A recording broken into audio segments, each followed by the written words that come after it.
So glad you're here. This is my favorite conversation of all time. I could have it all day, every day, and we are going to have a great one today. I'm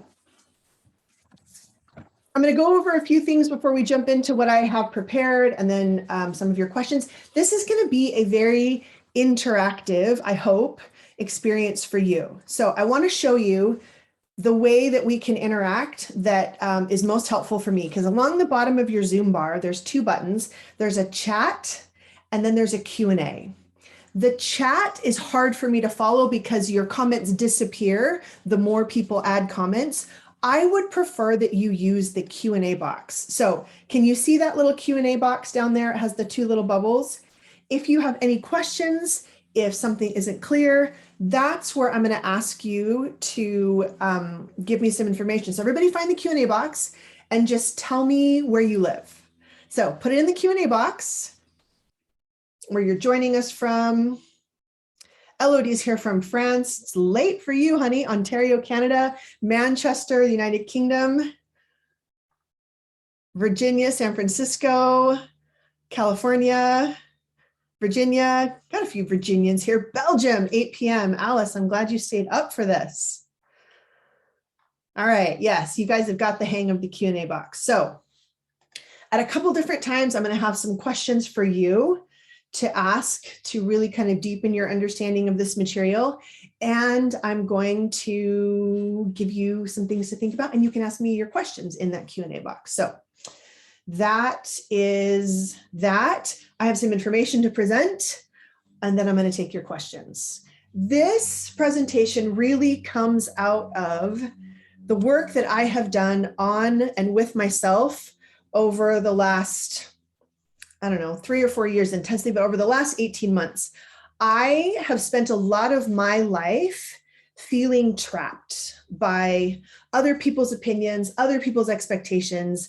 I was constantly just on alert for other people's disappointment in me, for their expectations. Was I meeting their expectations? I constantly was asking, am I doing it right? Is this right? Is this right? Do you think this is right? Do you think this is right?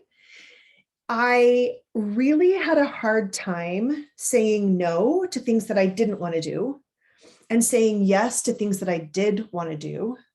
I avoided conversations that I felt like were difficult. I was constantly overscheduled. I constantly had too many things to do for other people and not enough time to do the things for me that I wanted to do. I was hiding and pretending a lot. I was one person with my friends. I was a different person with my parents. I was a different person at work. And so there was just a lot of like trying to manage other people's expectations of me. And I spent a lot of time just in indecision all the time, because whenever there was a decision to make, I had to consider that person and this person. What would they think? And how would this affect them? And so I spent a lot of time spinning in indecision and just a lot of time. And so if you identify with any of those things, those issues that I have struggled with and struggled with for so long, you're in the right place. Because I have spent the last 18 months really studying people pleasing and perfectionism in depth. I've coached hundreds of women for hundreds of hours. And I really want to offer you today some tools, 3 tools specifically, that you can start to use immediately to get to the bottom of and maybe do some course correcting of your people pleasing. So we're going to start with where people pleasing comes from. Now, when I send out the recording of this webinar, you're going to get a copy of these slides as well. So if it's not clear, I'm trying to make it as clear as possible, but you'll get these. You can take a screenshot if you'd like, but you will get a copy of all of these. And I have this Q&A box open. If you have any questions for me, you can just pop them in. All right. People pleasing is really easy to explain, actually. Humans have needs. We are all born with these needs hardwired. We can't do anything about that. We need food, water, and shelter. We need security, predictability and safety, and we need love, belonging, friendship, and connection. There really just is no way around that, because without these, we die. And so they're hardwired into us for our survival. And we first learn how those needs are going to be met through our primary caregivers, caretakers, or parents. For some people, it's not their parents. For some people it is, but these are the people who first respond to these. If you think about it, a baby cries, baby gets picked up, diaper gets changed, baby gets fed, and baby learns, okay, if I have a need and I express a need, somebody will come and meet that need and take care of me. And as a baby is completely helpless, that actually works out pretty well. So everything that we want actually comes from needs that we can't get rid of, that we shouldn't get rid of, because they ensure not only our survival, but a beautiful, healthy, connected, loving existence. So it is our primary caretakers who teach us two really important things: the rules and the roles. The rules of, like, here's what life is like in our family. Here's what I expect you to do. And the roles are like, this is who you are. This is what you should do. So once we know the rules and the roles that we are expected to fulfill in our group, then we do them. And we get rewarded for it. And we get rewarded by having our needs met. Let me give you an example. So I'm the oldest of 6 children. My mom had 6 children in 10 years. So very, very quickly run right after the other. And so one of the roles that I learned was that I am the helper. I'm the helper. I help with all the things. If she needed something, I was her helper. And when I helped, she rewarded me. Thank you so much, Sarah. What would I do without you? I love you. Thank you. And that wasn't made up. That was genuine. So I want you for just a minute. Actually, no, we're going to do that in a second. So there were rules in my family. One of the rules in my family is everybody learns to play the piano. That's just how it was in our family. If you were born in my house, you took piano lessons. And so we all learned to exchange our behavior, keeping the rules and keeping our role, for the reward that we want, which meets our need. I'm going to say that again. So let's take the example of learning to play the piano. I didn't necessarily choose to play the piano, but it was a rule in our family. And so I exchanged my compliance with that rule, practicing the piano, going to piano lessons, doing the things I was supposed to do around piano, for rewards. Now, as I got older, the rewards were I got to go out with my friends. I got to do other things I wanted to do. But can you see how this is actually part of life? People pleasing is literally embedded into our survival. And it's not a problem, because it's how we get our needs met. As we go on in life, there are more groups that we belong to that teach us more rules, give us more roles, and offer us more rewards. Some of them are school, your cultural group, your religious group, your community group. So I want you to think about a group that you belong to. What are the rules of that group? Put it in the Q&A for me. What are some of the rules of the groups that you belong to? Religious group. Do not criticize leaders. You're right. My cultural group. Women are in charge of serving, preparing food. Okay. Be deferential to men in my family. Culturally, women take care of the house. School, you have to get good grades. Yes. Now think of this. What are some of the roles that you fill in these groups? And here's how I want you to think about it. Complete this sentence.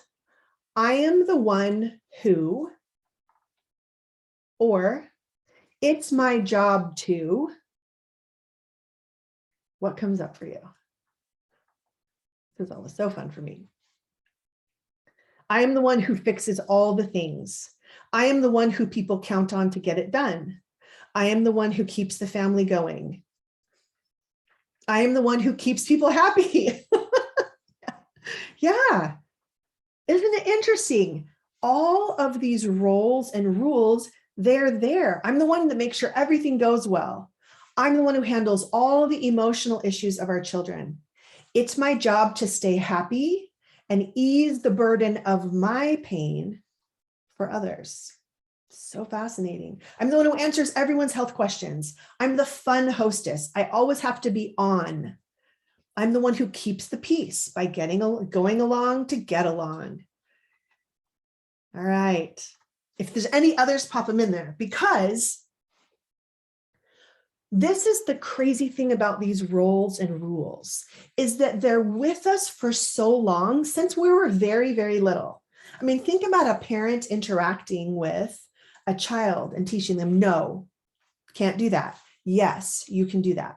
And some of the roles, or excuse me, some of the rules are for their benefit. Like I remember grabbing my children and saying, we don't run out in the street. That's a rule, certainly, but there are other rules, like you should always obey mom. That's a rule I had for my children, like they had to obey me, right? And a lot of these rules and roles, they are part conscious, like you can think of them when I ask you to think of them, but they're also part subconscious just because they've been rolling around in there for so long, like programming on a computer that's just kind of always in the background and going. But here's how they tend to show up, consciously or subconsciously. We all think, I have to do something. I have to make dinner every night. Answer this question. What's something you have to do? I should help my mom when she calls and asks me to run errands for her. I should volunteer at the school. I have to be supportive. Okay. Or I need to. Some of these sound just very nice, like I need to, but it's a manifestation of these unconscious rules and roles. It's best that. And here's a big one. I want people to think. Answer that question. What do you want people to think of you? I have to be supportive. I need to always stay in this box that my dad requires me to be in. I have to study to use my time the best. I want people to think I'm kind, that I'm a good person. I want people to think I'm always strong and emotionally healthy, that I'm a good developer. I want people to think I'm doing it right. Yeah, those are the rewards that we're seeking. Other people's good opinions of us are a very powerful reward that we are primed to trade our behavior for. Does that make sense? So if I want people to think that I'm always strong and emotionally healthy, I have to behave a certain way. I should do these things. I need to do this. It's best that I act this way. And so unconsciously and consciously, all of these roles and rules are calling the shots. They're driving the bus, so to speak, on our behavior. And I want to show you exactly what that looks like. So again, these Rules, roles, and rewards, they're conscious and subconscious. So there's some kind of situation. Something happens. Maybe it's a request. Maybe it's you wanting to look a certain way. Maybe it's a decision that needs to be made. And you become conscious that here's what I want. There's my wants and needs over here. But then their wants and needs, and they is whoever is not you, the church, your children, your boss, your neighbor, your husband. All of those are the they, their needs and wants. And there's tension between the two. And you feel some kind of very powerful, uncomfortable emotion when you notice, here's what I want, and it doesn't match what they want. There's tension. It's guilt or shame or obligation or fear. There's lots of really powerful, uncomfortable emotions that we feel. Those are just a few. But when you notice, here's what I want, here's what they want, you feel guilt, shame, something uncomfortable. And so you do a little calculation in your brain, like, oh, I could maybe do what I want, but then they'd be mad, then he'd be mad, then she'd be mad, then she'd be disappointed, then I would disappoint him, then she would think I wasn't a good person, then he would judge me. And you abandon yourself. And my definition of self-abandonment is pretty simple. You ignore you and you choose them because you're feeling these really uncomfortable emotions. So when you self-abandon, outside, it looks like pretending or lying or accommodating. Inside your brain, it looks like ruminating or resenting or beating yourself up. It takes a lot of time and it takes a lot of space in your brain. And once you self-abandon and you're doing the pretending and the lying and the ruminating, the resenting, you reinforce those rules and roles. And you teach people, I will choose you over me. I will choose what you want over I want, over what I want. And so then it just happens all over again and again and again. And this is why it feels, why it feels so terrible and why we feel so stuck. How does this feel when you look through this? Are you noticing yourself in here at all? Where does this cycle show up for you? Give me some answers in the Q&A. Lots of obligation. I feel constantly stuck. I feel constantly stuck by having to make decisions when I know I'm going to disappoint other people. But what if I should want what they want? What if they want me to have dinner ready every night? I should want that too, right?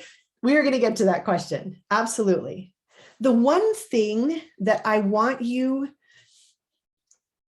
to focus on is that when we're feeling these powerful, uncomfortable emotions, it doesn't feel optional to choose us. I'm going to move this right over here. It doesn't actually feel like we have the choice. It's stuck. It doesn't feel like we have the choice to not make the dinner. It doesn't feel like we have the choice to not give this person the time that we're asking for. It doesn't feel like we have the choice to stand up for ourselves and say, actually, this is what I would like to do tonight. Yes, this is exactly how I experience life. You are in the right place. I love this because I know exactly how to help. So let's see, is that what I want to do right now? Actually, what I want to do is I want to take one of your examples through this, and I want to show you how it looks in lots of different situations, because sometimes we have the question like, is this really people pleasing? Is it? And I want to show you how you can know. So let's take the example. Somebody put in the chat or in the Q&A that One of the rules is you should not criticize leaders. And she said religious leaders, but I'm guessing that this works for a lot of different leaders, like your boss, or maybe your husband, if he's the leader of your family, if that's the role and the rule that you have in your home. So there's some kind of situation where you want to criticize. You don't think something that happened is right or correct, but you also know they don't want you to criticize. They want you to keep the rule, do not criticize your leaders. And it feels really uncomfortable, right? Guilt, shame, and it does not feel like you have a choice. You might do some calculating like, well, if I say something, what's going to happen? What might the potential blowback be? What might he say? What might she say? But in the end, you self-abandon. You ignore you, what you think is deserving of criticism, perhaps. And you choose them and you don't criticize. You pretend, no, I'm fine with that decision. No, I think it's fantastic that we're going to do whatever thing at work that we're doing. Oh, I'm happy to take on that extra project. And inside, this is where you really pay the price, because you're ruminating, oh my gosh, why did I not stand up for myself? Why didn't I say what I thought was right? You feel resentful. And you actually blame the leaders or blame the boss or blame the person that you think is causing these uncomfortable emotions for you. You beat yourself up, and it takes so much time and brain space. But all you do is you reinforce or you double down on the rules and the roles, but it's less rewarding. I mean, you might, when you don't criticize your leaders or your boss or your husband, you might make them think that you're a dutiful follower, but it doesn't feel rewarding anymore because you have self-abandoned, and that doesn't feel good. So, what are some of the ways that you see this playing out in your life? Yes, I blame my husband for my unhappiness. It's like walking on eggshells. I always end up feeding the neighbor's cat when they are gone. Okay, so maybe you don't want to feed the cat, but for some reason, guilt, if you love the cat, then feed the cat, right? I am in favor of feeding who needs to be fed. But if you end up down here in resentment and anger and frustration and beating yourself up, why do I always feed the damn cat? There's two ways to know if it's people pleasing. Number one, it doesn't feel optional. You don't actually feel like you have a choice in the matter. And second of all, your internal experience feels like this: resentment, a lot of ruminating, going over past conversations and wishing you had said something different or done something different, beating yourself up. A lot of time and brain space gets taken up after the thing is already done. So what are you noticing? Okay, we're talking about the cat, and Jane says, I have no good reason not to feed the cat. I just don't want to. I don't want to never seems like a good reason. That's another rule that women are taught. If you're going to say no to something, you need to have a very good reason, a reason that other people like, a reason that other people agree with. I'll tell you something. I don't want to. It's a good reason. And in fact, it's good enough. Okay, anybody else?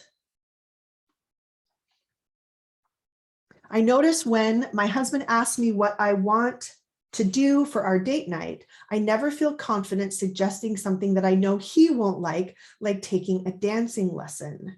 I always end up siding with what he wants to do, like go to a movie. I like movies, but I also want dancing lessons. Okay. So I love that you're just noticing, I want dancing lessons. My husband likes movies.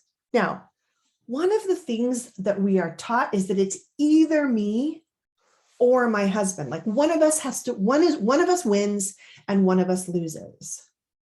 So I'm going to talk about that specifically. All right.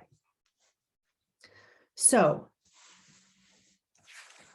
here are the tools that I want to teach you so that you can begin to curb your people pleasing.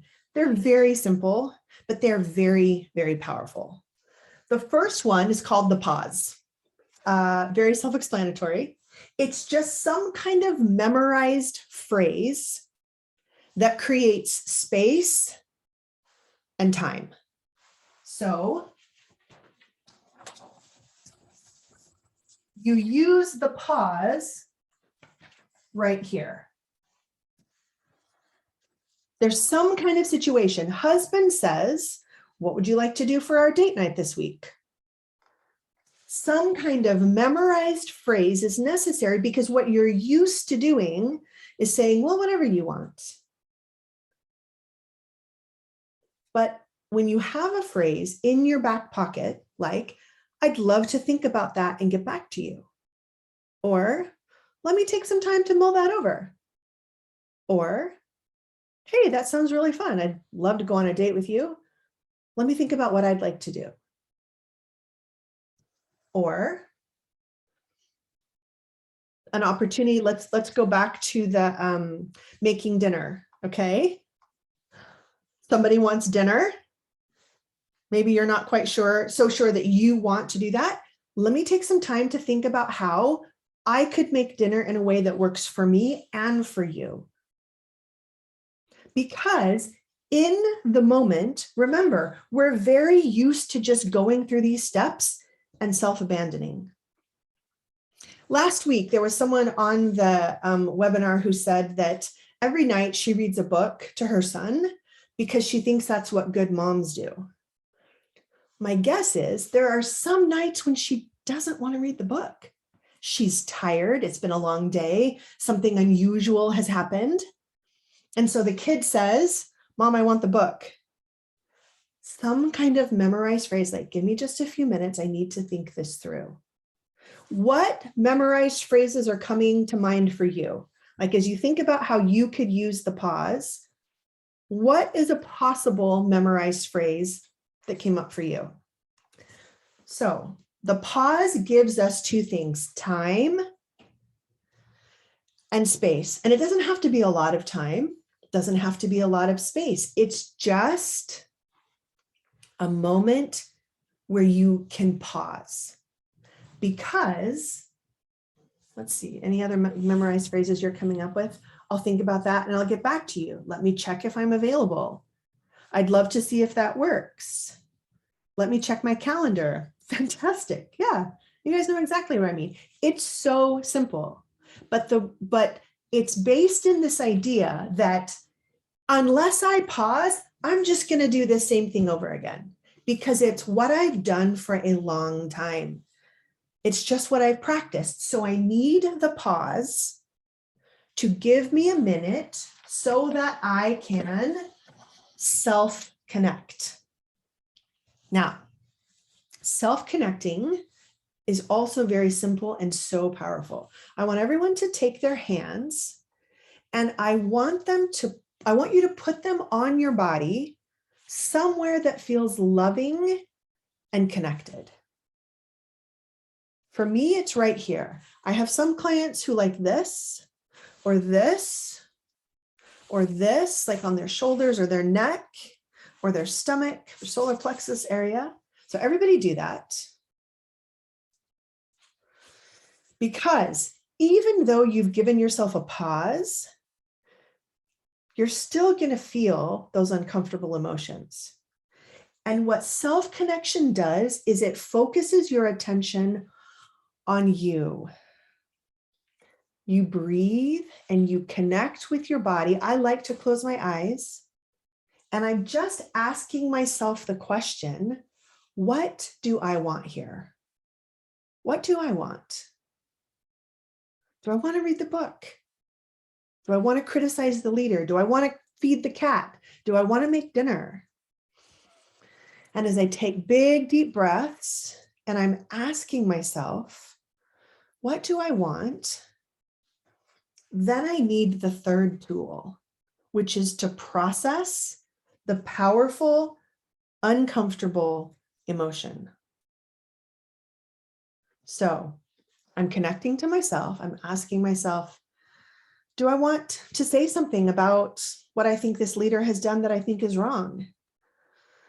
Okay, yes, I want to say something, but I'm also very aware of how uncomfortable it feels. I feel guilty, I feel ashamed, I feel scared, I feel worried. And I investigate that.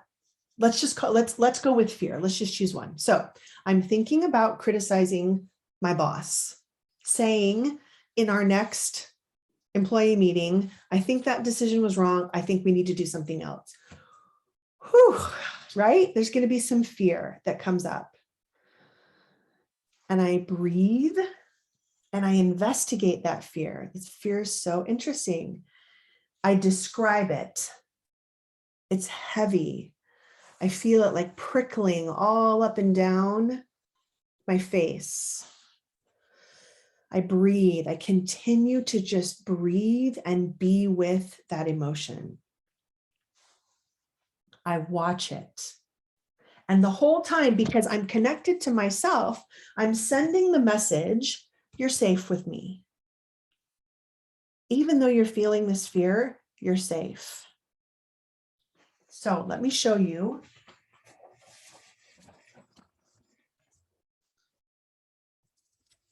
So right here, when this powerful, uncomfortable emotion comes up, you're going to self-connect. And then you're going to process and be with that powerful, uncomfortable emotion.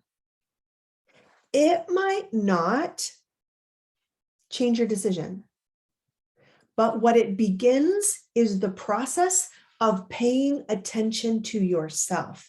Even if in the end you choose something else, that's fine for now. What I want is for each of you to have the tools to create some space, to connect with and be with yourself, and then to process those powerful, uncomfortable emotions. What are your questions about those tools?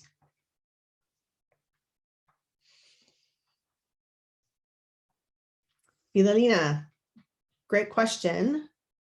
What about sex? So this is what I want. This is what he, she, or they want. A pause, some kind of pause. You can use the pause whenever you want to. I need a few minutes. Give me just a second. I need to think about this. And you're going to have, my guess is the powerful, uncomfortable emotion you're feeling around sex is obligation. You're going to connect with yourself. I'm feeling obligation. Breathing. My obligation feels really heavy. It feels tight. I feel like I don't have any choice here. And then you can come back to what I want and what they want, and maybe you can make a different choice. Tell me if that answers your question about sex. Okay. So she added a little more information because I'm blaming him, you punish him. Okay. Yeah, that's this resentment piece that we're talking about, right? When you self-abandon, When you do something you don't want to do, you blame other people. Yeah, because you don't totally feel like it's optional. So pausing and connecting to yourself. What do I want? What am I feeling? What's going on for me? And then processing that emotion. I'm feeling obligation. I'm feeling anger. I'm feeling guilt. Breathing, watching, investigating, describing that emotion as it passes so that you can come back and make a decision that at least feels better to you. Sometimes you might still make the exact same choice.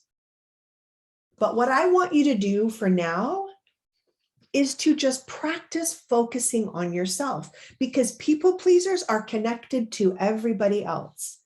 What does he want? What do they want? What does she want? What would make him happy? And so for even just a minute to bring all that in and to connect to yourself is such a powerful practice. Tell me what questions are coming up for you. Okay, we have one. So if I decide in my mind to choose me, how do I break it to the other person and not become immediately absorbed with guilt? Here's the thing, you are going to feel guilt. It is uncomfortable to people please. It is also uncomfortable to not people please. But one of those guilts reinforces the roles and the rules, and the other one moves you in the direction of choosing yourself. So then you come right back here to connecting with yourself and processing the guilt. So let's say that your decision is to not feed the cat. And you tell your neighbor, hey, guess what? I'm not going to be feeding your cat anymore when you're out of town. That's your job. And you immediately will feel guilty. Yes, that's how it's going to be for a little while. So you come back here to self-connection, your hands wherever on your body feels loving and connected to you. I'm feeling so much guilt. Oh, I'm feeling so guilty over not feeding that damn cat. It's heavy. Feels like it's like nauseous. Like when I feel guilt, I feel nauseous. It feels like it's just gonna like take me under. Yeah, I'm feeling a lot of guilt. And then you just watch and be with that emotion as it passes. Because that feeling, that guilt is what moves you in the direction of choosing yourself and what you want. That's one of the most fascinating things that I've learned in all of this coaching is that not people pleasing also doesn't feel good. But that's why this is so essential, that we learn to process and be with our uncomfortable emotions. Okay, some other questions. What if it's a long-standing dynamic with a family member? How do I get up the courage to bring it up? And how do I do it well? Great question, Anna. So long-standing dynamic, all that means is for a long time, you've abandoned yourself. I've chosen them over and over and over. I've given in, I've deferred, I have accommodated, right? Something, and tell me if I'm wrong on that, but that's what long-standing dynamic usually means, is that something has happened for a long time and I don't like it anymore. So you're going to have to, whenever that dynamic comes up again, the situation, you're going to have to pause. Whatever the dynamic involves, you need a break. I'll get right back to you, or just, I need a break here. That's all you have to say is, give me a few minutes, I need a break. You self-connect. You name the powerful, uncomfortable emotion that you're feeling. I'm feeling a lot of guilt. I'm feeling so obligated. I'm feeling so shameful. Whatever it is, you process it, you watch it, you investigate it, and then you choose the discomfort that best serves you. Am I going to go with the discomfort of just keeping up this dynamic?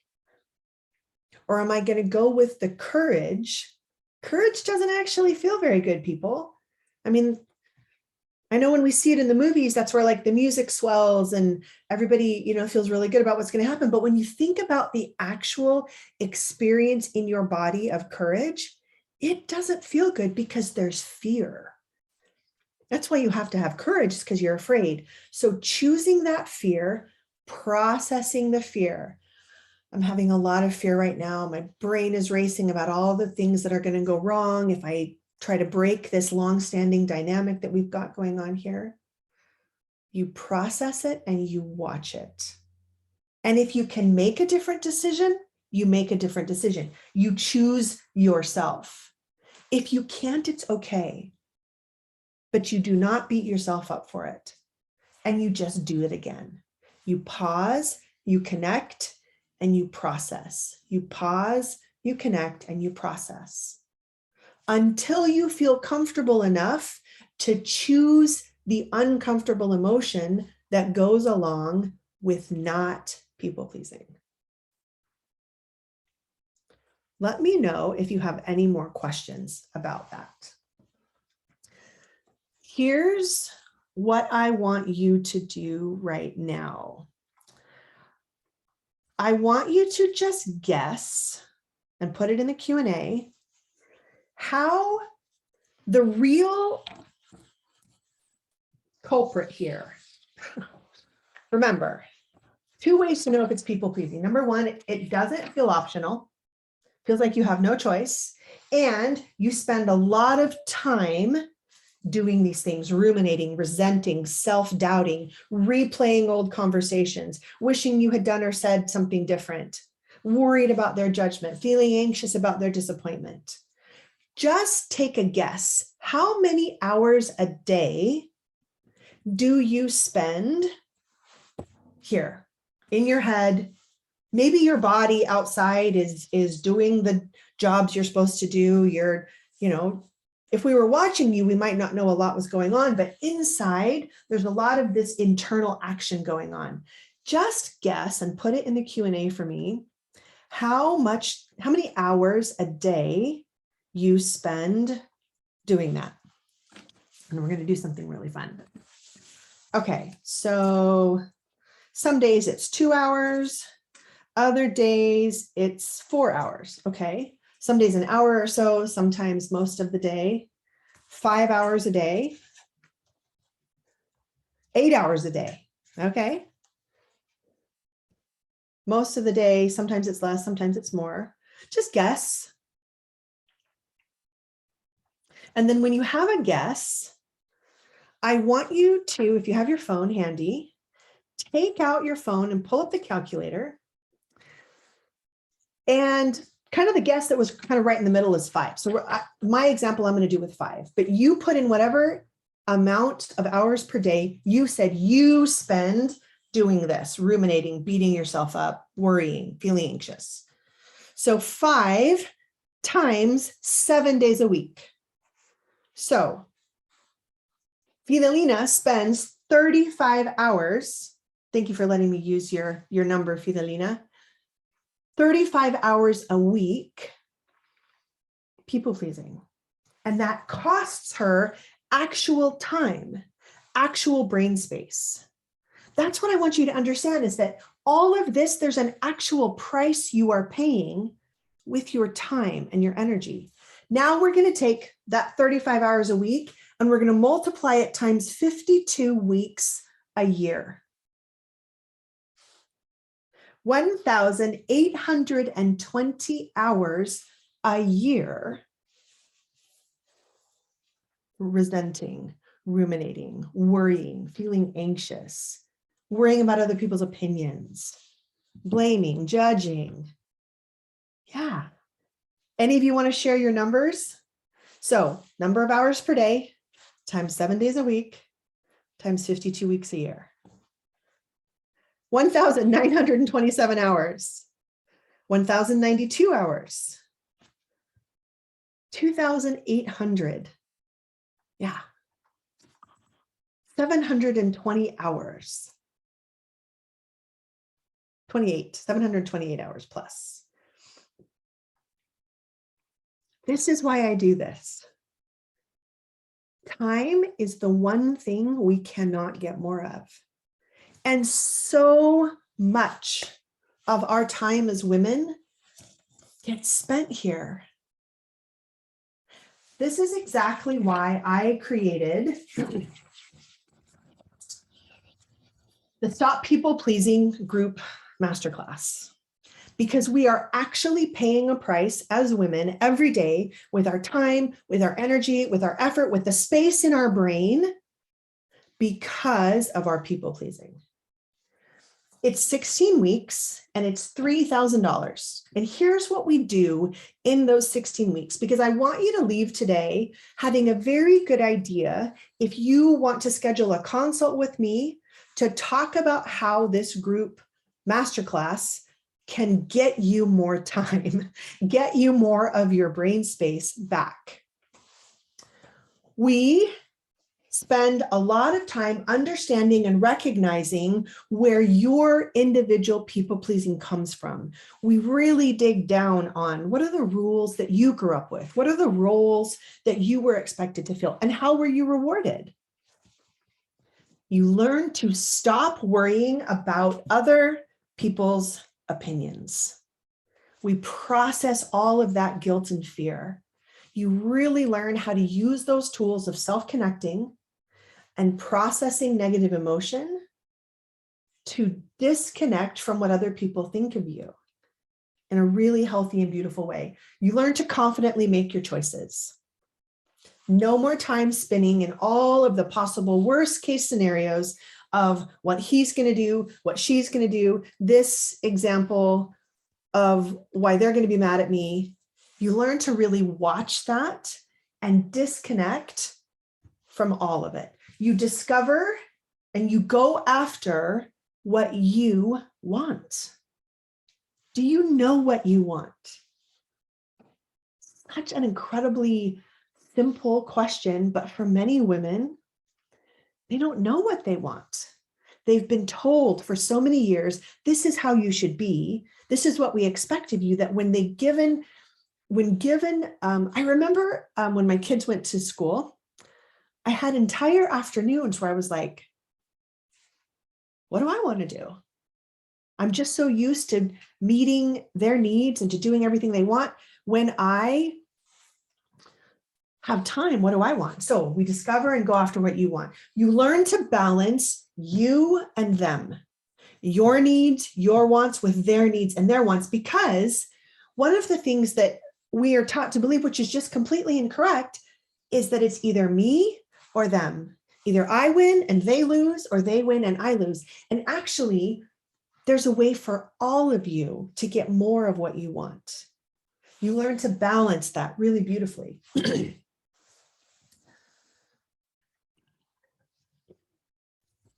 Drop perfectionism and pretending. It's just not a part of the way you live your life anymore. You drop this idea that it's possible to please everybody. It's not. And you drop the pretending ways that we show up and act for people, like we're happy when we're not, we are satisfied when we're not. You learn to negotiate and manage the powerful and comfortable emotions. And you feel like you have more options, more choices, more space in your brain, and more time. It's my favorite thing in the world. I would love to have a conversation with you about whether or not this group would be a good fit for you, the particulars of your situation. So here's what's happened. I programmed an email before this webinar started to be in your inbox when we're done. So as soon as we're done here, I want you to go to your email inbox, the same one you used to sign up for this webinar, and there's a link to sign up for a 45-minute consult time with me, where we're going to go over the specifics of your situation, what your life looks like, what you're struggling with, where people pleasing is showing up for you. And we're going to talk about whether or not the Stop People Pleasing Masterclass is a good fit for you.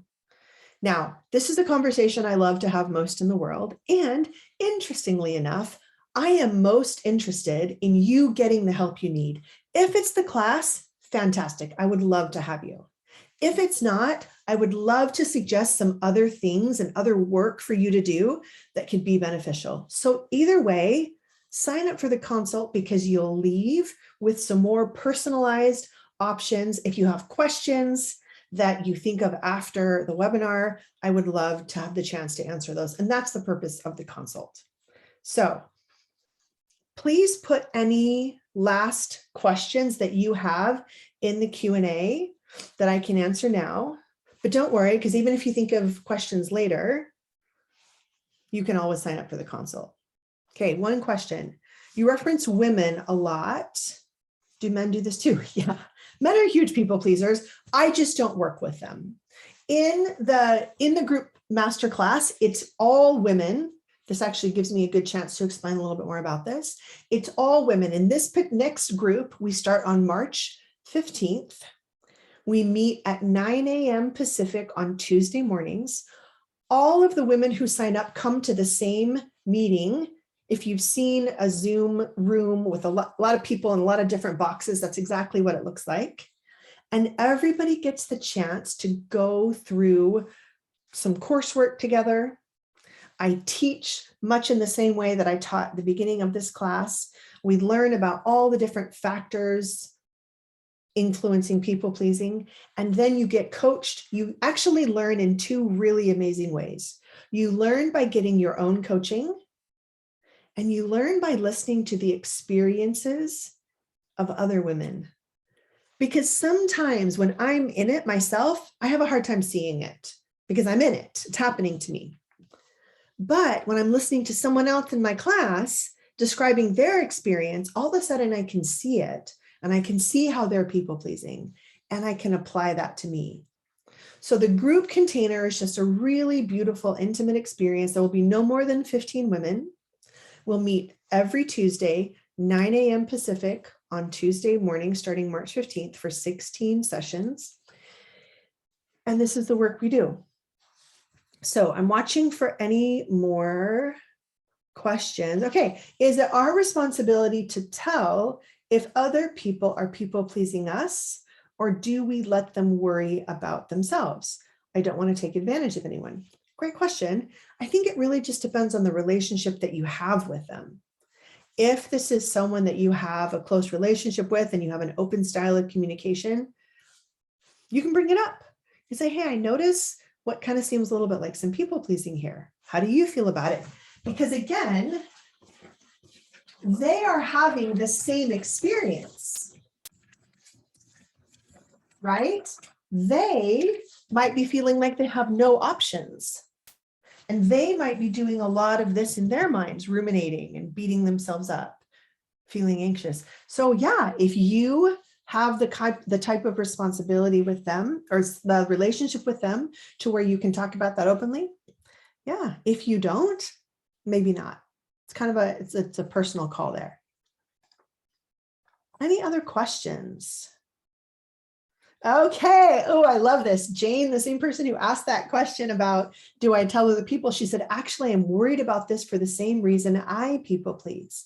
I don't want them to think badly about me. Okay. I love that in just thinking about it, you see how it's some people pleasing on your part. You're trying to control what they think about you.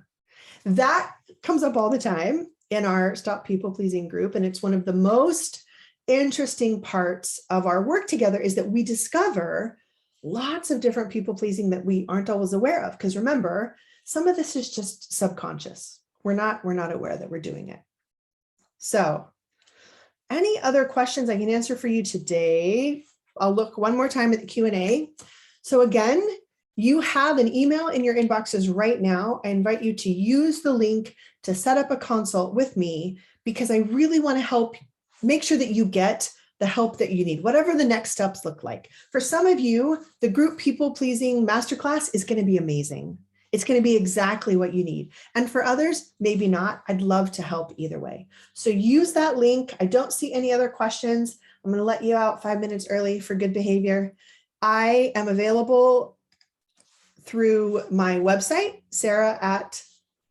I'll give you my email first, sarah@sarahfisk.coach or sarahfisk.coach. I hope to see you soon. Bye.